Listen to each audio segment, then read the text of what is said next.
왔다 갔다 했어. 미국의 모토로라라는 회사하고 스웨덴의 4등이 삼성전자, 5등이 LG전자 이랬단 말이야. 그래서 탑5가 이렇게 구성이 되고 있었거든요. 그러면 이제 노키아나 이런 데에서 스마트폰 만든다고 되게 노력도 많이 하고 그랬는데 컴퓨터 기능을 넣으면 되니까 다 실패를 했단 말이야. 그래서 스마트폰 안 되는 줄 알았어요.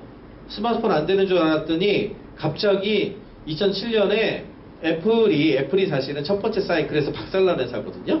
옛날 그 하드웨어적 이런 걸로 했다가 IBM과 윈도우 쪽으로 다 넘어가면서 애플이 그냥 거의 올락을 하고 있었어요. 그랬는데 스티브 잡스가 복귀를 하면서 아이팟이라고 하는 음악 듣는 기계를 하나 만들었는데 그게 나름 인기를 얻은 거야. 그러니까 주변에 수많은 사람들 중에 그 아이팟 매니아들이 그거 맨날 갖고 다녀야 되는데 그 전화기 기능 넣어주면 안 돼요? 이렇게 물어본 거예요. 그래가지고 스티브 잡스가 열심히 고민을 하다가 2007년에 제품을 내놓죠. 그게 바로 여러분들도 지금 많이 쓰고 있는 아이폰이에요. 아이폰이 2007년 6월에 발매가 되거든. 2007년 6월에 대부분의 사람들이 어떻게 생각했을까? 휴대폰 시장을 대체할 수 있을 거라 생각했을까요? 아니죠. 왜? 아이폰이라고 하는 거를 만드는 회사가 휴대폰 회사가 아니잖아. 그러니까 뭐 쟤네가 뭐 만들어봐야 얼마나 잘 만들겠니? 이렇게 생각을 했었단 말이에요.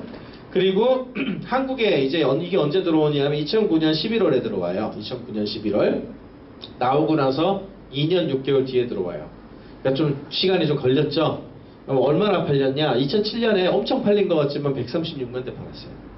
첫 해 6개월 동안. 2008년에 1000만 대 팔고 2009년에 2000만, 한국에 난리 난 2009년에 2000만 대 정도 팔았어요. 그럼 이게 어느 정도 될 것 같아요? 전 세계에서 1년에 스마트폰, 휴대폰 판매량이 얼마나 되게요? 2020년 기준으로 했을 때 14억 대 정도 해요. 그럼 그냥 계산하기 편하게 1년에 10억 대라고 생각합시다. 1년에 10억 대. 자, 그럼 2009년 이때 한국에 뉴스도 난리나고 했었던 아이폰 들어왔던 1년 내내 얼마 팔았냐면 2천만 대 팔았다 그랬지. 그럼 10억 대에 2천만 대면 몇 프로? 2%? 2%입니다. 2%. 50대 중에 한 대야. 50대 중에 한 대 정도 꼴이면 여러분들 생각하기에 세상이 바뀐다고 얘기할 수 있겠어요? 아니었겠지. 그게 아리까리한 거야. 뉴스는 난리가 났는데 이게 진짜 바뀌나? 이랬겠지. 그래서 2010년에 안 그래도 그래서 2010년에 LG전자 쪽에서 이제 맥킨지에다가 컨설팅을 맡겨요. 이게 진짜 세상이 바뀔 거 아니야. 이제 맥킨지가 열심히 연구를 해요. 연구를 해가지고 세계 최고의 컨설팅 회사거든요.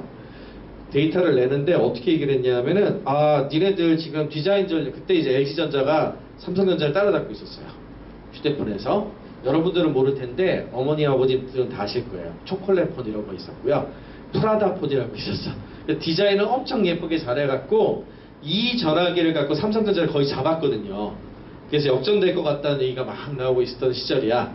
그 맥킨지가 뭐라 그랬냐면 지금 니네 디자인 전략 너무 잘하고 있다. 그러니까 굳이 이 전략을 폐기하지 말고 스마트폰은 아직 시장이 아직 무르익은 것 같지 않고 증거도 없으니까 그냥 냅둬라. 좀 더 두고 보자. 이렇게 결론을 내렸거든. 그 말을 LG전자가 엄청 잘 따라요. 그에 비해서 삼성전자는 어떻게 했냐면은 그때가 제가 삼성전자 어드바이저 하던 시절인데 삼성전자도 내부적으로 숫자가 좀 그렇잖아. 그래서 여기에 좀 올인하긴 좀 그런데? 라고 생각하고 있었는데 약간 불안했던 거예요. 약간 불안해서 좀 대응을 해야 될 것 같아. 해가지고 이성적 판단이 아니고 약간 위기 대응 차원에서 갤럭시 시리즈를 하게 돼요. 갤럭시 S가 이때 나오거든요. 갤럭시 S를 하게 된 결과가 어떻게 됐냐. 한 회사는 지금 애플과 함께 어쨌든 세계 휴대폰 시장의 양대 산맥이 됐고 한 회사는 드디어 작년에 사업을 접었어요. LG전자 이제 더 이상 휴대폰이 안 나오거든. 근데 LG전자 뭐라 그럴 건 아니에요. 왜? 아까 탑5 제가 얘기한 데가 어디지? 노키아, 에릭스, 모토로라, 삼성전자, 그리고 LG전자. 이 중에 지금 남아있는 회사는 삼성전자밖에 없어요. 세계 탑5 중에 4개가 사라졌어요. 세상의 그림을 돌아가는 그 사이클을 잘못 읽으면 이렇게 되는 거예요. 무슨 말인지 이해가 되죠? 근데 가끔 이제 그 얘기는 해요.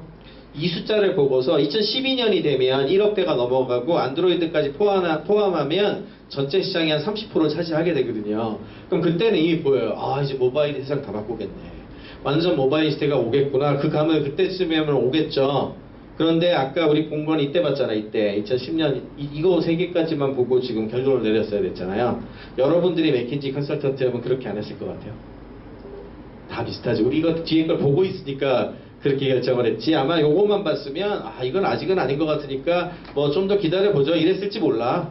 그래서 사실은 좀 그렇다라고 얘기를 합니다. 여튼 그래서 애플이 등장을 하면서 스마트폰이라고 하는 것의 시대가 열려요. 자, 그러면 소프트웨어 서비스도 다 바뀝니다. 왜? 가장 중요한 디바이스가 얘가 됐죠.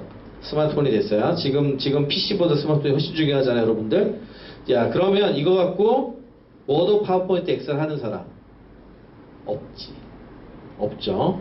검색하는 사람 검색을 하긴 할 텐데 요즘 여기 선생님들 세대하고 우리 애들 세대하고 좀 많이 다른데요. 여러분들은 검색 어떤 걸로 제일 많이 하세요? 저희 애들 같은 경우에 샵 검색이란 걸 많이 한대. 이 샵 검색이 뭐니? 샵 검색 선생님들은 모르시는 분들도 계세요. 샵 검색이 뭔지 알죠? 여러분들은 다 알지? 이게 뭐죠? 카카오톡에 샵 옆에 써가지고 검색하는 거거든. 그게 검색 성능이 구글은 아까 구글이나 네이버는 검색 성능으로 1등한 거거든요. 첫 번째 사이클에. 그거 검색 성능이 좋을까요? 생각보다 검색 성능이 뛰어난 게 아니야. 근데 왜 쓰냐라고 물어봤더니 여러분들 샵 검색 왜 해요? 검색해서 바로 공유하기 때문에 한대. 검색해서 그림 보고 그냥 이렇게 해서 바로 공유를 채팅창에 해버리거든요. 그럼 이거는 검색이 아니고 소셜미디어 기능이에요. 왜? 친구들하고 같이 이렇게 공유해서 보려고 하는 그런 게 들어간 거거든. 그러면 그 말은 무슨 말이냐 하면은 이제는 진짜 중요한 소프트웨어 또는 인프라가 더 이상 지식이나 문서에 있는 것이 아니고 사람들 한 명 한 명들이 서로 연결된 게 더 중요한 거야. 그게 미디어의 형태는 엄청 달라. 예를 들어 어떤 거는 유튜브 같이 그냥 유튜브 구독하고 좋아요 누르고 검색도 유튜브로 해버리고 뭐 이러면서 이제 그 영상을 보는 게 하나 있겠고, 예를 들자면 그 다음에 뭐 아저씨들이 많이 쓰는 거라고 하긴 하지만 페이스북도 2008년 정도에 활성화되기 시작했거든요. 페이스북처럼 친구들 이렇게 해가지고 공유하고 좋아요 같은 거 하면서 하는 거가 나온 것도 있고, 그 다음에 이제 초창기에 또 지금이야 인터넷이 빠르지만 그 당시엔 인터넷이 느려서 사진이라든지 영상을 보기가 좀 어려웠거든. 그래서 짧은 거를 되게 선호하는 게 있었어요. 그때 탄생한 게 트위터예요. 트위터는 140자밖에 안 되니까 되게 짧았겠지? 그런 거 탄생하고 이제 조금 네트워크가 좋아지니까 뭐가 나왔어? 자, 이제 사진 할 수 있을 것 같은데? 라고 하니까 뭐가 나왔을까? 인스타그램이 나왔어요. 인스타그램이 나와가지고 사진을 공개하기 시작을 했고, 그러다가 이제 동영상까지 더 스마트폰으로 촬영해서 공유할 수 있는 상황이 되니까 뭐가 떴죠? 요즘에 틱톡이 떴지. 이게 다 뭐예요? 미디어의 형태는 조금씩 다르지만 개인들이 네트워크로 엮여있는 소셜한 기능이 있죠. 이런 걸 소셜 미디어라고 불러요. 그래서 이거하고 모바일하고는 두 개가 맥락이 딱 닿아요. 왜? 다 개인용 한 사람이 자기가 항상 가지고 다니는 네트워크 기기고, 거기에서 가장 중요한 소프트웨어는 소셜로 연결되어 있는 미디어를 공유하거나 엮는 기술이지. 이해가 되죠? 그리고 이거를 가장 잘 서포트할 수 있는 하드웨어 회사가 1등하겠지. 그래서 퀄컴이라는 회사가 저전력 설계가 돼 있어갖고 인텔을 제치고 1등을 하게 돼요. 그리고 더 이상 네이버로 안 가고 카카오로 다 가버렸지. 카카오로 다 가버리고, 제가 카카오 엔터테인먼트라는 회사의 어드바이저이기도 한데, 카카오 같은 경우에는 제가 한 4, 5년 전부터 카카오가 네이버를 역전할 거라고 항상 얘기를 했었거든. 왜? 이런 트렌드가 있기 때문에 결국에는 이 소셜미디어라고 하는 것이 가장 중요한 역할을 하기 때문에 그래요. 근데 이게 한 20년 사이클로 돌아요, 대략. 그래서 한 초반에 한 5년 정도 하드웨어가 보급이 되고, 그 다음에 소프트웨어 분야에서 한 5년 정도 깔리고, 그 다음에 한 10년 정도 그러면 이제 인프라가 깔렸겠지? 그게 아까 말한 플랫폼이라고 부르는 건데, 페이스북이다, 뭐, 카카오다, 이런 애들이 대충 2012년부터 2017년 사이에 쫙 깔린단 말이야. 그리고 나면 그 위에서, 이 인프라 위에서 돌아갈 수 있는 각종 산업이 등장을 해요. 대표적인 게 뭐, 배달의 민족이라든지 쿠팡이라든지 뭐 이런 것들이야. 그런 것들이 하나둘씩 생겨나. 그리고 이제 지금 15년 됐잖아요. 이제 그러면 15년 됐고 지금은 거의 다 나온 거야. 이제 모바일로 거의 다 나오고 이제는 끝물이라고 보면 돼요. 사실은 왜 지금 할 수 있는 게 이제 니치 마켓밖에 없거든. 약간 작은 그거밖에 없어. 그러니까 그런 것들은 아직도 기회가 좀 있을 건데 거의 끝이야. 이제 얼마 안 남았단 말이야. 그래서 이게 2020년에서 2025년 정도까지 이제 2027년 정도까지 마지막 이 불꽃을 아마 태울 거고 그 다음 사이클 들어가겠죠. 이제 여러분들이 이제 그 다음 사이클 들어가는 진입로에 있는 거예요. 근데 원래는 한 2025년 정도에 그 다음 사이클 시작될 줄 알았어. 원래는 항상 그 정도 사이클로 돌아서 하드웨어가 먼저 보급이 되기 시작했기 때문에 그렇게 생각을 했었는데 엄청난 변화가 2020년에 오게 됩니다. 그게 뭐죠? 그게 바로 코로나19예요. 코로나19와 함께 원래는 하드웨어라든지 소프트웨어나 서비스 이런 게 딸린 다음에 사람들 행동이 바뀌는 거거든. 사람들 행동이 제일 늦게 바뀌어요. 원래 사람들 원래 변하고 싶어 하지 않아 하거든. 그게 원래 늦게 바뀌는 게 정상이거든. 근데 2020년에 코로나19와 함께 어떻게 됐어요? 여러분들의 행동은 변화할 수밖에 없게 강요받았어요. 모일 수도 없고 지금 이렇게 모인 게 진짜 신기한 거죠. 모일 수도 없고 그 다음에 뭐 교육도 온라인으로 받아야 했고 일도 다 원격으로 하고 이렇게 됐죠. 근데 인프라는 덜 깔렸었죠. 여전히. 그래서 불편했단 말이야. 근데 항상 이미 그게 몸에 익었잖아요. 그래서 여러분들은 사실 온라인으로 하는 게 더 편할걸? 그죠? 그리고 지금 저도 미국에 있는 회사들이랑 굉장히 많은 일을 하는데 걔네들하고 코로나19 이전보다 더 많이 봐. 왜? 온라인으로 하는 게 기본이 되니까 너무 쉽게들 만나가지고 심지어는 코인베이스 같은 회사는 이제 수십조짜리 회사가 됐는데 한국으로 치면 업비트 같은 회사예요. 암호화폐 거래소 세계 1위 하는 회사인데 거기는 이제 나스닥 상장을 했는데 회사의 주소가 없어요. 제가 깜짝 놀랐어요. 저도 야 니네는 왜 회사 주소가 없냐. 참 LA에 있더라고요. 수석 개발자가 뉴욕이랑 실리콘밸리에서 창업한 애들인데 어떻게 LA에 있어. 이상하잖아. 물어봤더니 막 웃으면서 자기네는 주소가 없대요. 주소가 아예 없대. 그냥 주소지 자체가 없대요. 그냥 세계 처음이래요. 그 뒤로는 굉장히 많이 생겼는데 왜 그러냐 했더니 코로나19 영향도 있고 해서 다 100% 원격 근무를 해서 그러니까 아예 없는 거야. 저기 요즘 또 큰 뉴스 난 것 중에 하나가 뭐가 있죠? 카카오하고 네이버 최근에 뉴스 봤는지 모르겠는데 카카오하고 네이버는 100% 원격 근무로 이제 완전히 정착이 됐어요. 이제는 그냥 회사에 안 나와요. 그냥 집에서 일해요. 그 자체로. 근데 신기하게도 근무 옵션을 선택할 수 있게 돼 있어. 완전 원격 근무를 하든지 아니면 두 번째는 뭔지 아세요? 주 3일 정도 근무하는 거. 주 3일. 그거 왜 생겼는지 아세요? 집에서 일하려니까 집에서 일하는 게 좋은 사람들도 있지만 집에 일을 할 형편이 안 되는 사람도 많아. 예? 공간도 없고 애들 있고 뭐 등등 해가지고 일을 못할 상황에 있는 사람들도 많거든. 근데 그런 사람들한테 다 원격 근무하라 그러면 그 사람들이 되게 피해를 보겠지 대략. 그러니까 그런 사람들이 나올 수 있게 선택 옵션 3일짜리 옵션을 준 거야. 이게 얼마나 크게 달라진 건지 아세요? 옛날엔 반대였거든. 일단 다 나오라고 하고 상황이 안 되는 사람이 원격으로 하라 그랬지 거꾸로 됐잖아 지금. 무슨 말인지 이해가 되죠? 이게 이제 일반적인 양상이 될 거예요. 그리고 여러분들이 직장생활 들어갈 때쯤 되면 대표님들이나 경영진들도 다 이거에 익숙하실 거라서 기본적으로 원격 근무에 뭐 이게 그냥 다 디폴트가 될 거예요. 여러분들은 100% 그렇게 될 거라고 믿고 있어도 돼요.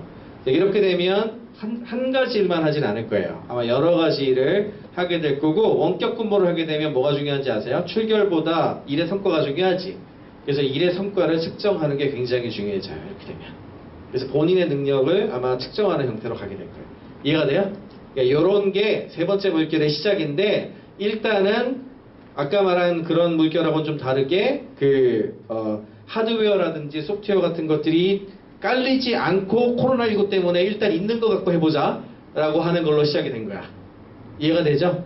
예, 그러면 그 첫 번째 사이클하고 두 번째 사이클에서의 결과를 보면은 이렇게 이게 1, 2, 3, 4가 아니라 1, 10, 100, 1000이에요. 그러니까 훨씬 격차가 크다고 생각을 하는데 1990년만 하더라도 애플과 마이크로소프트거든요. 시가총액. 그러니까 회사 가치예요. 이게 90년만 해도 비슷했죠, 둘이. 그랬는데 첫 번째 사이클, 아까 PC 사이클이 돌 때 윈도우가 딱 뜨면서 마이크로소프트가 헤게모니를 잡았다 그랬잖아. 마이크로소프트는 확 올라갔죠. 여기 격차가 엄청 벌어졌지. 여기 비교가 안 되는 상황까지 올라가다가 이제 2007년 정도부터 막 애플 쫓아가는 거 보이죠, 이거. 막 올라가가지고 2011년에 애플이 마이크로소프트를 역전시켜요. 네, 이렇게 되면서 두 번째 사이클의 주인공 중 하나였던 애플이 올라갔죠.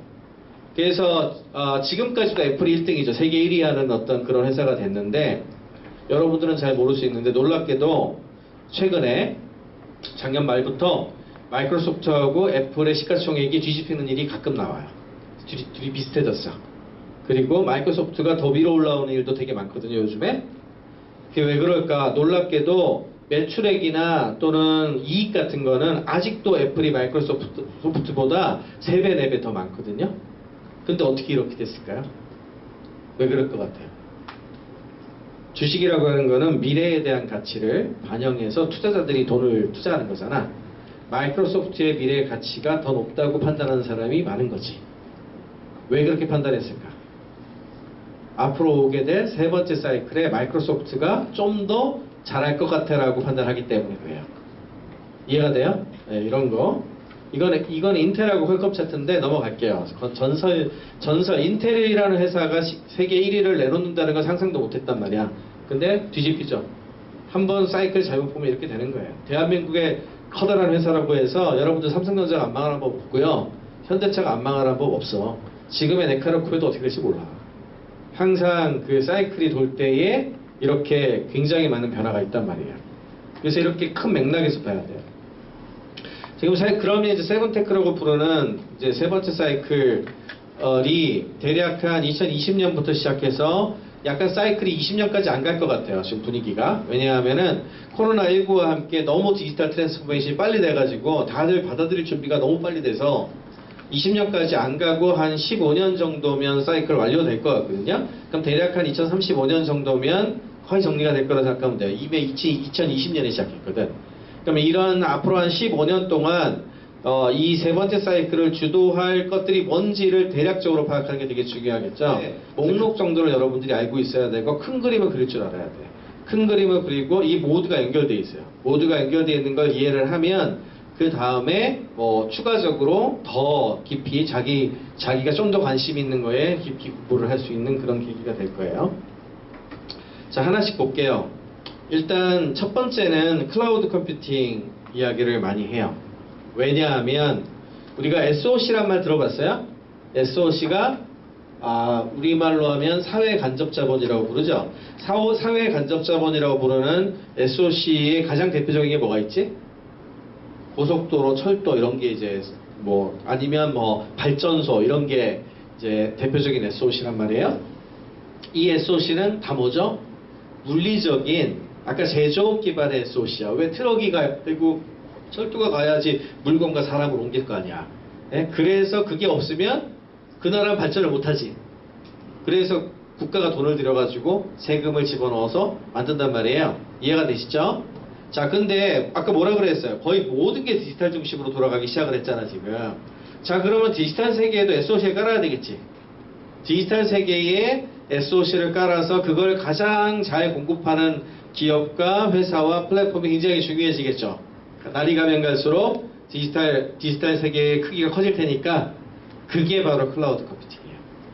여러분들은 지금은 너무나 여러 서비스를 그냥 쓰고 계셔가지고 잘 모르겠지만 여러분들이 쓰고 있는 거의 대부분의 앱이나 서비스가 이제 세계 1위는 이게 아마존이 세계 1위거든요. 아마존의 웹 서비스라고 하는 클라우드 컴퓨팅을 쓰고 있고 한국은 KT, 네이버 카카오는 카카오 엔터프라이즈 이런 회사들이 다 IDC라 그러는데 데이터 센터 있고 이와 관련된 것들을 제공을 해요, 서비스를. 그럼에도 불구하고 우리나라에서도 아마존 제일 많이 써요, 지금. 아마존이 세계 1위, 구글, 그리고 마이크로소프트가 세계 2위, 그 다음에 구글이 3위예요. 애플이 없어. 아까 여기에서 그 마이크로소프트가 올라와 있는 이유 중에 하나가 그거예요. 이렇게 되면서 그동안에 있었던 소프트웨어도 전부 클라우드 컴퓨팅 기반으로 바꾸기 시작했어. 대표적인 게 뭐죠? 여러분들이 이제 오피스 제품 같은 거, 마이크로소프트 오피스 또는 어도비 프로그램 쓰는 사람 있는지 모르겠는데 그런 거 소프트웨어 다운로드 받아서 돈 주고 사세요? 안 하죠. 요즘 어떻게 해요? 구독하죠. 구독으로 바뀌었지. 구독으로 바뀌어서 다 인터넷상으로 하게 됐죠, 지금. 이게 다 클라우드 컴퓨팅이에요. 그래서 그러니까 마이크로소프트가 제조업 기반의 소프트웨어 패키지를 이렇게 그 구독 기반의 클라우드 컴퓨팅 시스템으로 엄청 잘 전환을 했어요. 그래가지고 아까 말한 또 하나의 어떤 그 변화를 가져오게 된 거죠.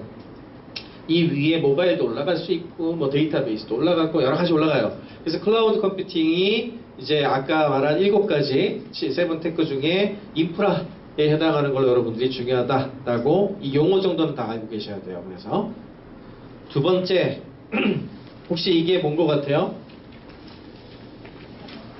어디서 많이 보던 그림이죠? 이게 누군지 아세요?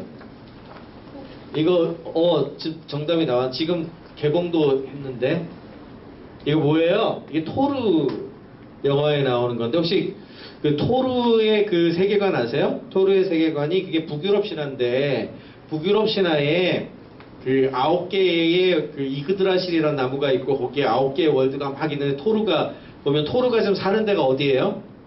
아스가르드. 여기가 아스가르드지. 그래서 여기가 아스가르드. 그 다음에 여기는 어디인지 잘 모르겠지만 자 그러면 이 사람 누구게요? 마블 그 덕후들이 얼마나 있나 보자. 얘 누구게? 얘 뿔도 이렇게 있고 요 다리 났잖아. 누군 것 같아요? 헤임달이에요. 역시 덕후가 있네. 헤임달이 이 다리를 놓쳐. 이 다리 이름이 뭐예요? 여기 있죠. 비프로스트의 다리. 이게 무지개 다리 같이 생긴 이게 비프로스트의 다리인데 토르 1편부터 보면 나오는데 지금 현실 세계 여러분들이 살고 있는 이 속세는 뭐라고 부르죠? 미드가르드라고 불러. 미드가르드. 자, 이 다리는 아스가르드하고 미드가르드를 연결하는 다리예요. 그래서 토르가 처음에 아스가르드에서 현실이 너무 풍 떨어지잖아. 그때 그 신들의 힘을 싹 잃고 그 다음에 이 두 개가 연결될 때 어떻게 돼요? 난리가 나지. 왜? 서로 다른 규칙의 세계가 연결이 됐으니 얼마나 난리가 나겠어. 자, 이게 디지털과 아날로그의 관계예요. 원래 우리가 살고 있는 속세의 세계가 여기 있겠지. 그게 물리적인 거의 세계잖아요. 물리적인 거의 세계에 다리가 이게 디지털 세계가 아스가르드야. 왜 아까 말한 무게도 없고 막 그냥 유령처럼 여기저기 다닐 수 있고 뭐 이런 거고 거의 뭐 무한복제되고 뭐 이렇다 그랬잖아. 예? 그게 이제 디지털 세계죠. 근데 이 두 세계가 그동안은 연결이 없어. 그냥 여러분들이 그 컴퓨터 앞에 앉아서 인터넷상에 서핑하지 않으면 그 세계에 못 간단 말이야. 그러니까 그 세계 따로 놀고 그 세계대로 놀고 여러분들이 거기에 아이디를 100개를 만들어 가지고 무슨 짓을 하고 다니든 뭐라 그럴 사람도 없고 뭐 그 세계는 그 세계대로 돌고 그렇지만 현실 세계에 왔을 때는 현실 세계의 법칙대로 잘 살면 되지. 그러니까 두 개를 분리해서 잘 살 수 있었죠. 무슨 말인지 이해가 돼요? 그런데 이 다리가 놓이면 어떻게 돼? 이제 드디어 두 세계가 연동하기 시작해서 왔다 갔다 한단 말이야. 그러면 서로가 서로한테 영향을 주겠지. 자, 이 다리가 나오는 순간 세상이 크게 바뀌겠죠. 이 다리에 해당하는 걸 우리가 IoT라고 불러요. IoT가 인터넷 오브 띵스의 약자야. 네, 그 물건에다가 인터넷이 가능하게 해서 현실 세계하고 디지털 세계로 연결한다는 뜻이에요. 자, 그러면 IoT 가장 성공 사례가 뭘까? IoT 성공 사례가 없다고 얘기하는 사람들이 있어가지고 가끔 내가 이걸 얘기하는데 엄청난 성공 사례가 하나 있죠. 그게 뭐죠? 여러분들 휴대폰이 IoT야. 전에는 전화기였단 말이야. 전화기였는데 그냥 디지털 기기가 된 거잖아요. 갖고 다니면서 내가 세계와 연결돼 있죠. 예, 그렇게 되니까 뭐 버스 카드도 결제하고 이걸로 뭐 저 택시도 부르고 있는 대로 다 하잖아. 무슨 말인지 이해가 되죠? 예, 그 다음으로 그 다음에 이제 이 다리가 하나 놓인 거지. 큰 다리, 무지개 다리 하나가 놓였어. 자, 그러면 그만큼 정도로 가까워졌겠죠? 근데 이 다리가 늘 거란 얘기예요, 이제. 확 늘 거란 얘기야. 그 다음으로 가장 큰 다리가 뭐가 될 것 같아요? 일단은, 이제 시계가 지금 많이 차지하기 시작을 했지. 시계 같은 경우에 애플워치나 뭐 등등등등 해가지고 시계들이 많이 차지하고 있고, 그 다음으로 지금 많이 주목하는 게 자동차. 자동차도 전부 다 아마 이렇게 인터넷 연결될 거라고 얘기하고 있고 집도 얘기 많이 하죠. 그렇게 그 전방위적으로 인터넷에 연결되는 게 많이 늘어나면 어떻게 될까? 저 아스가르드 세계, 요 디지털 세계하고 현실 세계가 되게 연결돼 가지고 서로 왔다 갔다 하면서 살게 되겠지. 그러면 우리가 알고 있는 수많은 규제라든지 또는 뭐 법칙 같은 게 엄청 달라질 거예요. 그래서 이 다리가 바로 IoT야. 이해가 되죠? 네, 아까 클라우드는 인프라고 IoT는 다리야. 디지털 세계하고 현실 세계를 연결하는 다리. 자, 그 다음 드디어 AI가 나왔습니다. AI가 여러분들이 자꾸 이제 SF 영화 같은 걸 많이 봐서 인간을 지배하고 뭐 이런 스토리에 대한 얘기들 되게 많이 하는데, 저는 산업하고 전 투자하는 사람이거든요. 산업 생태계하고 이런 걸로 중심으로 본다고 했죠. 그러면 우리 같은 사람들은 AI의 가장 중요한 걸 뭐라고 얘기하는지 아세요? 가치를 증가시키는 기술이다 라고 얘기를 해요. 무슨 말이냐 하면은 디지털 트랜스포메이션이 되잖아. 다 디지털로 하잖아. 예를 들어 지금 저것도 유튜브에 올리신다 그러더라고. 그럼 이걸 촬영을 해. 그러면 뭐가 제일 달라지는지 아세요? 데이터가 된다는 게 달라지는 점이에요. 만약에 저게 없었어. 그 다음에 이게 여러분들하고 내가 처음으로 만나는 자리에 아날로그로 하는 거였다면은 이거를 하고 나서 끝나는 순간 여러분들 머릿속에 뭐가 남아있을지는 모르겠지만 여튼간에 이건 끝난 거예요. 다시 찾아볼 수도 없고 연결할 수도 없고 기록되지도 않았어. 각자 아날로그로 연필로 적어놨을지는 몰라도 그것이 어디 가진 않았지. 어디에 남아있지 않잖아요. 그죠? 근데 디지털 미팅부터 시작해서 디지털로 뭔가를 했다는 것은 전부 데이터화가 됐다는 얘기예요. 데이터화가 된 게 저장될 수도 있고 그냥 커뮤니케이션 되고 끝날 수도 있지만 대다수는 저장이 되죠. 예를 들어 유튜브에 올라가면 저장이 된 거지. 그죠? 그러면 뭘 할 수 있는지 아세요? 데이터를 분석하거나 데이터에서 뭔가를 뽑아내서 뭔가를 할 수 있게 돼요. 여러분들도 많은 걸 적어놔도 나중에 그 안에 뭐가 핵심인지 자기가 뭔가를 하지 않으면 가치를 갖다 얻어내기 힘들잖아. 그러면 거기에서 미닝, 의미를 찾고 서로 다른 의미를 연결해서 어떤 가치를 연결짓고 이게 진짜 이 정도가 되는 겁니다라는 걸 알아내는 걸 뭐라고 불러요, 우리가? 그걸 지식이라고 부르지. 정리한 거를 지식이라고 부르지. 지식을 가지고서 우리가 의사결정을 하잖아. 데이터가 아무리 많아도 우리가 판단할 수 있게 요약하고 그에 대한 의견을 제시할 수가 없으면 가치가 나오지 않아요. 근데 데이터가 너무 많으면 어떻게 돼? 그걸 일일이 다 보겠냐고. 여러분 유튜브 다 봐요? 그럴 리가 없지. 그럼 이미 여러분들은 뭘로 봅니까? 유튜브가 검색도 하지만 유튜브가 제공하는 알고리즘에서 여러분들이 보고 있지. 그게 뭐예요? 그게 AI야. AI는 바로 데이터를 가치를 생성시키는 기술이에요. 디지털이 데이터가 많아지면 많아질수록 가치를 만들어낼 기회가 늘어나. 그리고 데이터가 많아질수록 그 가치가 가치를 뽑아낼 수 있는 AI 성능이 좋아져. 그죠? 그리고 그거를 잘 쓰는 사람은 어떻게 되겠어? 못 쓰는 사람보다 훨씬 많은 일을 할 수 있게 되지. 이해가 돼요? 이게 AI의 정체예요. AI가 왜 중요하냐 하면 이 엄청난 데이터들을 활용해서 인간으로 하여금 올바른 판단을 내릴 수 있도록 돕기 때문에 그 판단을 잘 할 수 있도록 AI하고 친구가 돼서 잘 활용하는 사람이 엄청 잘하겠지. 이해가 되세요? 그래서 AI를 이해를 해야 되는 거지. 여러분들이 무슨 AI 개발하라고 AI 무슨 엔진 만들려고 AI를 공부하는 게 아니에요. 무슨 말인지 아시겠어요? 이게 굉장히 큰 차이예요. 그래서 AI가 중요한 거예요. 자, 그 다음에 최근 들어가지고 블록체인 얘기가 또 되게 많이 나오죠. 블록체인이 한때는 투기하는 기술인 줄 알았어. 암호화폐라는 걸 만드니까 2017년에 뭐 여기 부모님들도 혹시 그런 분들 계실지 모르겠지만 투자했다가 뭐 돈도 많이 번 사람들도 있고 뭐 일부는 날려먹은 사람들도 있고 뭐 그래가지고 난리도 나고 그랬던 기억 나시죠? 그래서 그것 때문에 암호화폐라고 생각을 해버렸었는데 이게 알고 보니 최근에 이제 NFT 같은 기술이 특히나 대표적인데 모든 것이 디지털로 처리가 되니까 디지털로 처리가 되는 것을 거래가 가능하도록 해주는 기술이 필요해졌어요. 거래할 수 있게 하려면은 아날로그하고 디지털하고 연결 지으면서도 거래 가능한 인프라가 있어야 되는데 그 인프라를 예를 들어 여러분들이 맨날 당근마켓에서 모든 걸 넣을 수는 없잖아. 그러니까 전 세계 표준으로 거래할 수 있는 뭔가가 필요한데 그거를 만들어가지고 공급하는 건 되게 시간이 오래 걸리거든. 근데 요즘 와가지고 특히 NFT가 대표적인데 이거 봤더니 디지털 태그 기술이야. 근데 이미 인프라가 깔려 있어. 이더리움이니 솔라나니 이미 다 돌아다녀. 그럼 거기다 기록만 하면 누구나 스캔해서 되게 쉽게 찾을 수 있는데, 심지어는 거래할 수 있는 거래 기능도 가지고 있대. 인터넷 서핑하듯이 되게 쉽게 전 세계에서 거래 가능한 형태로 바뀌게 되거든. 그럼 여러분들이 그걸 위해서 지갑도 만들어야 되고, 개인별 지갑도 만들어야 되고, 본인이 가지고 있는 자산들을 평가하거나 저장도 아마 하게 될 거고, 개인들 한 명 한 명이 금융기관화 된다고 저는 표현을 하는데, 그게 이제 넥스트 20년의 가장 중요한 핵심 중에 하나예요. 그런 걸 가능하게 만들어주는 기술로서 블록체인 기술이 요즘 다시 주목받고 있어요. 그러니까 몇 년 만에 암호화폐 기술인 줄 알았다가 이거 그냥 인프라 기술이다. 근데 경제 인프라가 될 것 같아. 라고 해서 최근에 되게 주목을 받고 있어요. 예, 다른 말로는 이걸 웹3라고 불러.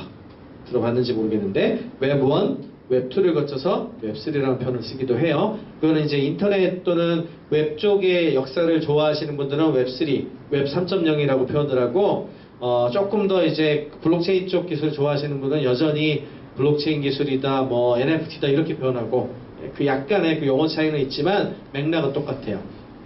디지털과 현실 세계를 포괄해서 너무나 쉽게 자산으로 만들고 거래 가능하게 만들어주는 기술이 블록체인 기술이다. 이렇게 이해를 하면 돼요. 자, 그 다음에 지금까지는 디지털 중심으로 많이 돌았는데, 제가 이제 이 테크놀로지 관련된 강의를 많이 하면서 제가 로봇하고 VR, AR도 하고, 여기 지금 제가 강의하는 내용은 전부 제가 전공하는 분야예요. 농담이 아니고. 이제 카이스트에서 제가 교수할 때는 VR, AR 주로 가르쳤고, 그다음에 제가 투자하는 회사의 상당수 로봇 회사여서 이 두 가지 기술이 아주 전형적인 양치기 소년 기술이라고 불렀어요. 1990년대부터 거의 몇 조 원씩 투자를 해서 만든 기술이거든. 로봇도 맨날 로봇이 넥스트 가장 중요한 기술이라고 했단 말이야. 근데 왜 양치기 소년 기술이라고 그랬겠어? 늑대가 온다고 맨날 얘기하면 늑대가 안 오는 거지. 도대체 어디다 쓰라는 거야? 이게 쓸데가 없는데. 연구는 많이 하는데 그러고 있었거든. 그랬는데 드디어 얘가 양치기가 아니게 되기 시작했어요. 예, 일단 제일 먼저 첫 번째는 청소기가 뚫기 시작을 했는데, 청소기가 이제 돌면서 이제 그 로봇이 좀 도움이 되기 시작을 했고, 첫 번째. 그 다음에 코로나19가 역시 영향을 미쳤어요. 코로나19가 확 되면서 모든 걸 디지털로 하면 좋겠지만 결국에 사람들은 어디 나가서 밥도 먹고 호텔도 가야 되고 뭐 해야 되는데, 사람들과의 컨택이 되게 좀 꺼려지기도 하고 그 일을 도와줄 수 있는 수요가 생겨버렸잖아요. 그러니까 전에 그동안 로봇 기술 많이 만들었다며, 그러면 특정 기능이라도 잘할 수 있는 로봇 좀 만들어주면 안 돼라는 수요가 생기기 시작을 했어요. 그러면서 시장이 생기면 그 만들어내면서 가격이 떨어지기 시작하거든요. 그리고 점점 잘 쓸 수 있게 돼요. 그러면서 시장이 생성이 되기 시작했어요. 지금 이미 많이 생성됐는데 대표적인 게 뭔지 알아요? 아까 청소기는 옛날 좀 한 수년 전부터 잘 팔리기 시작했으니까 넘어가고, 청소기 빼고 또 뭐 있을까? 제가 여기 부산 역에도 있더라고요. 요즘 식당에서 이거 갖다 주는 로봇들 되게 많이 쓰죠. 그 다음에 안내 로봇 엄청 많아졌고요. 최근에 호텔에서도 엄청 도입이 돼요. 호텔에서 이렇게 룸 서비스 가져간다든지 이런 로봇.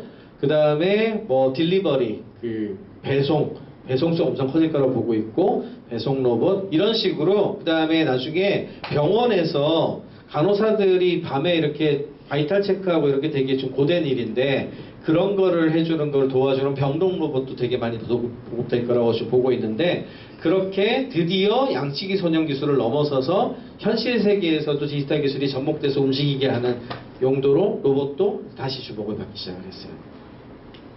자, 그 다음, 이렇게 디지털이 중요해지고 3D로 거의 모든 것들을 볼 수 있게 되고 이제 경험할 수가 있게 되어 있는데, 여러분들이 여전히 모바일 스크린과 이 스크린에 이렇게 한정돼 있으면 이게 진짜 같지 않잖아요. 진짜 같지 않은 어떤 그런 경험을 가지고 있어서야 되겠습니까? 그죠? 그래서 그런 부분들에 대한 수요가 늘어나기 시작을 하면서 AR과 VR을 중심으로 하는 하드웨어나 그다음에 소프트웨어나 서비스 기술도 엄청 중요해지기 시작을 했어요. 예, 이게 이제 보통은 이거는 아마도 이제 안경형으로 이렇게 쓰는 거 형식이 될 거라고 보고 있고, 아까 오큘러스 퀘스트 2라고 그 아이폰하고 비슷한 거를 페이스북 메타라고 하는 회사에서 만든 디바이스가 있거든요. 여러분 학교에도 아마 VR 디바이스 한 번씩 써봤을 거야. 그게 정말 좋아졌죠. 정말 좋아졌죠, 이제. 한 2025년쯤 되면은 아이폰만큼 판매가 될 것 같아요. 그래서 벌써 한 내년 정도면 애플도 제품을 내놓고 가격이 떨어질 것 같거든요. 그러면은 항상 100만 원 아래에 한 100g 이하, 그리고 배터리 충전하고 5시간은 가져야 돼요. 그 정도가 충족되는 시점에 굉장히 빨리 보급될 거라고 보는. 뭔가 꺼졌습니다.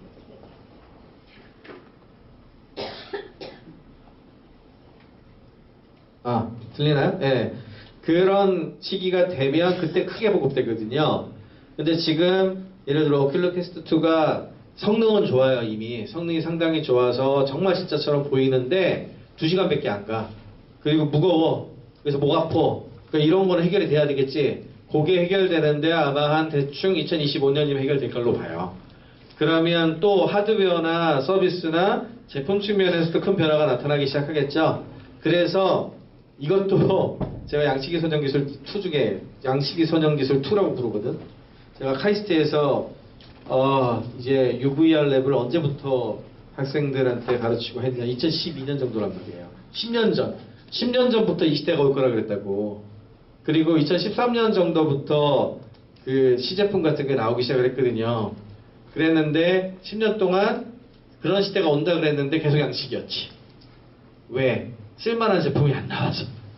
항상 아까 스마트폰도 뭐라 그랬어요? 2007년 되기 전까지 열심히 만들었는데 누구도 스마트폰 시대가 올지 모르겠다고 얘기한 이유가 그 정도 제대로 쓸만한 제품이 안 나와서 그랬거든.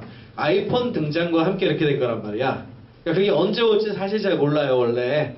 그랬는데 드디어 얘도 그 임계점을 넘기 시작을 하기 시작했어요. 그래서 앞으로 아마 3년 정도, 2025년쯤 되면 넘기 시작할 것 같아. 그래서 요것도 아까 말한 7개 중에 그 인터페이스, 당연히 지금처럼 모바일 조그만 스크린과 이 2D 스크린에 갇힐 이유는 없지. 그래서 쓰는 쪽으로 넘어가게 될 것 같아요. 여기까지가 6개고요. 마지막이 메타버스예요. 그래서 마지막이. 왜? 이런 것들 전체를 엮어가지고 얘기하는 개념이 메타버스거든. 디지털 세계하고 현실 세계가 중첩해서 공존한다고 얘기를 해요. 이게 이제 제가 마이크로소프트 홈페이지에서 또 뜯어온 거예요. 보면은 피지컬 월드, 물리적 세계, 디지털 세계 이렇게 나눠놨지. 그래서 마이크로소프트는 메타버스라는 표현을 원래 안 쓰고 어그멘티드 리얼리티, 버추얼 리얼리티 이렇게 표현했단 말이야. 그리고 이 중간을 전부 합쳐가지고 믹스드 리얼리티라고 했어. 이게 무슨 뜻이야? 혼합 현실이라는 뜻이거든요. 이게 이제 설명을 하면 물리적 세계가 우리 아날로그 세계잖아요. 여기에 디지털 기술이 막 들어와. 그러면 찾기 쉽고 연결하기 쉽고 이렇게 되겠지. 그러면서 종이도 없어지고 이렇게 되겠지. 그게 오피스 제품군이 윈도우 제품이 다 이런 거야. 그러면 디지털 기술이 들어와서 조금 이쪽으로 넘어오겠죠. 이렇게 이쪽 방향으로 넘어오겠지. 그럼 현실을 디지털 기술을 이용해서 잘 되게 만든다는 뜻이에요. 그러니까 이렇게 오겠지. 이쪽으로 이렇게 오겠지. 그죠? 이거를 잘했던 회사야 원래 마이크로소프트는. 그래서 요 파트를 하던 회사였는데 요즘 이제 마이크로소프트에 대해서 사람들이 잘 모르는 것 중에 하나. 최근에 한 몇 년 사이에 어마어마한 회사들을 많이 인수를 했어요. 인수도 하고 새 사업도 많이 벌였는데 대표적인 게 엑스박스. 엑스박스 뭐예요?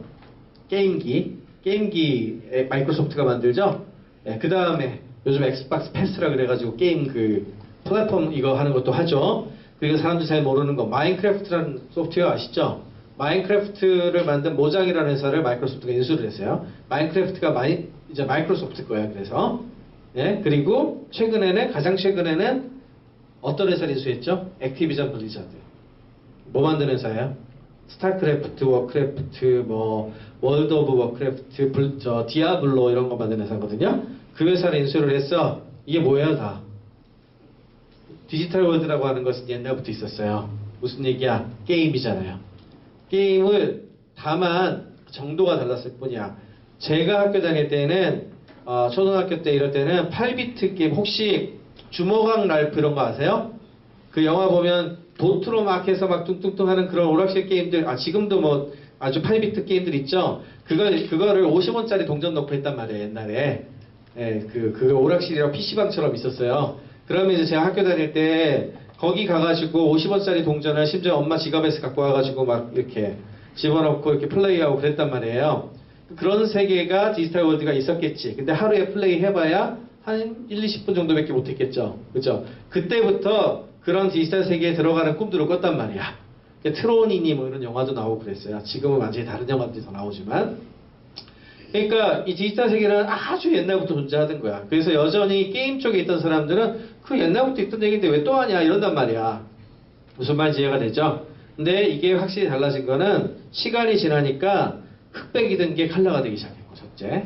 칼라가 저해상도이던 게 고해상도가 되기 시작했고, 고해상도이던 게 3D가 되기 시작을 했고, 3D이던 것이 진짜 이제 뭐 현실보다 더 좋은 그런 것까지 나오기 시작해서 첫 번째. 퀄리티가 올라간 거죠. 현실을 점점 비슷하게 오는 거지. 그 다음에 두 번째, 시간으로 보자면, 오락실 가서 잠깐 하던 한 몇십 분 정도 매일 하던 친구들이 이제 모바일 게임까지 합치면 하루에 몇 시간을 하고 있지. 무슨 말인지 아시겠어요? 그 세계에서 놀고 있잖아. 그 시간을 우리가 더 많이 쓰죠. 그러면 이 디지털 세계가 점점 현실이 돼가고 있지. 이 양쪽 방향이 같이 오는 거예요. 이쪽은 이쪽으로 오고 있고, 이쪽은 이쪽으로 가고 있어. 그래서 이 두 개를 합쳐서 나중에 이 두 지구가 만날 거야. 이렇게 쌍둥이처럼. 그걸 메타버스라고 불러요. 이렇게 큰 개념으로 이해를 해야 돼요. 그래서 메타버스를 이해하기 위한 이제 7가지 원칙인데, 이게 매튜볼이라는 사람이 한 거고, 이 사람은 투자자예요. 저처럼. 그래서 메타버스에 대한 얘기를 들을 때는 여러분들이 그 출신이나 그걸 이야기하는 사람들의 맥락을 보고, 뭐 이것뿐만이 아니라 거의 모든 공부를 할 때 다 그렇게 하시는 게 좋아요. 왜? 사람들은 입장이 있어서 바이어스라 그러는데 편견이 있거든요. 그래서 그 사람들 그거에서 벗어나질 않아요. 예를 들어 강원대학교 김상균 교수, 지금은 이제 경희대로 가셨는데, 김상균 교수님이 메타버스 강의를 되게 많이 하시거든요. 근데 김상균 교수님 원래 게임 기획자 출신이에요. 그렇기 때문에 메타버스를 굉장히 게임 쪽에 가까운 걸로 게임과 관련된 쪽으로 이야기를 많이 하세요. 너무나 당연한 거예요. 그 다음에 제가 이제 같이 연구 많이 하고 하셨던 카이스트의 우은택 교수님이라고 계신데, 그 교수님은 VR, AR 쪽 세계 최고의 그 대가 중에 한 분이세요. 그러니까 그 교수님은 항상 메타버스 얘기할 때 그래서 VR, AR 기술을 중심으로 해서 네트워크와 뭐 이런 여러 가지 환경, 테크놀로지 사이드에서 발전으로 이야기를 하신단 말이에요. 왜 그렇겠어? 그분은 원래 그거 보시는 분이니까. 그죠? 그러면 저는 어떻게 볼 것 같아요? 저는 투자하는 사람이라 그랬죠. 이 사람도 투자하는 분이거든요. 투자하시는 분들은 산업 생태계로 가요. 그래서 이게 어느 누가 보는 게 맞다 틀리다가 아니고, 이제 보는 뷰가 약간 더 친근하게 보는 게 좀 있는 거야. 그런 차원에서 이해를 하는 게 되게 중요해요. 그래서 하드웨어도 변하고, 컴퓨터, 이게 연산 칩도 변하고, 네트워크 환경도 훨씬 더 빨라지고, 그 다음에 플랫폼의 특징, 플랫폼은 웹으로 갈 것 같아요, 다시. 왜냐하면 플랫폼 경제에 너무, 여러분들이 특정 회사한테 너무 많이 매여서 부작용이 요즘 너무 많이 났거든. 웹 2.0 할 때. 그러다 보니까 이번에는 표준으로 가자, 옛날처럼. 그런 얘기가 되게 많이 나와서 다시 표준이 될 것 같고, 특정한 플랫폼 기업이 다 먹었던 돈 지불하고 요거를 블록체인 같은 기술이나 NFT가 가게 되면은 훨씬 더 표준화된 방식으로 또 하게 될 거라서, 이것도 이제 블록체인 같은 기술이 들어올 것 같고, 그 다음에 메타버스하고 딱 맞는 컨텐츠나 자산이나 만드는 사람들이 늘어나겠죠. 그러니까 이렇게 이 사이클을 돌면서 메타버스의 플랫폼들이 만들어질 거라고, 메타버스의 생태계가 만들어질 거라고 보고 있어요. 그래서 이게 마지막으로 이제 드릴 얘기인데, 지금까지 말씀드린 그 세 번째 사이클의 핵심은 결국에는 이렇게도 얘기를 해요. 처음에 첫 번째 사이클 때는 디지털이 아예 없었어. 그래서 들어와가지고 우리 일상생활의 시간 점유율, 그 다음에 경제의 크기 점유율로 봤을 때 한 전체 10%에서 20% 정도를 차지하는 거, 처음 이제 소개된 거죠. 그게 한 1980년대 말부터 2000년대 초중반까지 일어난 사건이라고 생각하면 돼.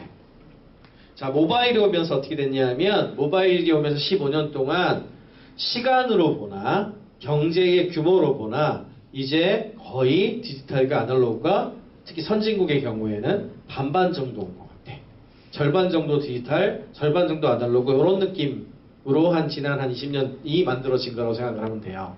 자, 그러면 세 번째 사이클, 아까 메타버스 포함해서 세븐테크가 막 들어와가지고 앞으로 한 15년 정도 바뀔 거라 그랬죠. 그 세계의 정체는 가장 중요한 게 뭘 것 같아요? 디지털이 80, 아날로그가 20. 디지털 세계가 더 중요하고 시간도 더 많이 쓰고 그 경제 규모도 더 커질 거예요. 아날로그는 사라지진 않죠. 왜? 사라지면 우리가 굶어 죽으니까. 예, 사라질 수는 없지만 마치 농업이 90% 차지했던 것과 마찬가지로 산업혁명 이전만 하더라도 98%가 농업을 했거든요. 직업을 묻는 질문이 아예 없어요. 그냥 태어나면 농업이야. 무슨 말인지 이해가 돼요? 시대의 변화가 이렇게 무서운 거예요. 여러분들은 뭐 자기가 결정할 것 같지만 시대가 더 많이 결정을 하고 여러분들의 노력이 일부 가미되는 거예요. 그래서 이걸 이해를 하는 게 그렇게 중요한 거예요. 그러면 디지털이 더 많은 세계에 여러분들이 가겠죠. 그런 세계에 우리가 뭘 할 수 있을까에 대한 생각을 해봐야 되는 게 여러분들의 숙제예요. 그리고 그래서 이제 재밌는 얘기를 한 게 ILMS 랩이라고 빅키덥스픽 감독님이신데 모르는 분들 루카스 필름이라고 알아요? 조지 루카스라고 하는 분이 만든 그 기업인데 스타워즈 시리즈, 스타워즈 만드신 분이에요. 이분이 만든 ILM이라고 하는 조직이 있거든요. 이게 특수효과 담당하던 곳이었어요. 이거를 디즈니가 인수를 했어요. 디즈니가 인수를 하면서 이 감독님이 베이더 임모털이라고 다스베이더 외전 시리즈를 만든 게 있는데 1, 2, 3 항상 스타워즈는 트릴로지라고 해서 3개로 만들어지거든요. 그걸 제가 플레이를 그 오큘러스 퀘스트라고 VR로 해봤어요. 하고 나서 깜짝 놀랐어요. 이게 게임인지 영화인지 알 수가 없어. 스토리가 탁 나오면서 이 스타워즈 특유의 이 만달로리안 이런 거 봤어요? 이렇게 이거 나온 거 똑같고 마지막에 엔딩 크레딧 나오는 것도 똑같아. 그리고 스토리도 세계관도 그 스타워즈 세계관이야. 그대로 진행이 되는데 다른 점은 내가 한 명의 주인공으로 들어갔고 그 세계 내에서 내가 뭔가를 해. 그러면서 정해진 스토리를 이렇게 1편, 2편, 3편을 끝내면 그 컨텐츠에 또 완결이 됐고 나도 이 세계에서 이렇게 살아간 느낌이 나오거든. 그걸 감독하신 분이에요. 그 감독님이 뭐라 그랬냐면 컨텐츠 분야에서도 스토리텔링 시대에서 스토리 리빙 시대로 가는 거다 라고 얘기를 했어. 무슨 뜻이야? 단방향이 아니고 점점 양방향으로 메타버스 같은 것들이 들어오니까 왔다 갔다 하면서 자기의 스토리를 만들어가고 그 스토리 안에서 같이 살아가고 있다.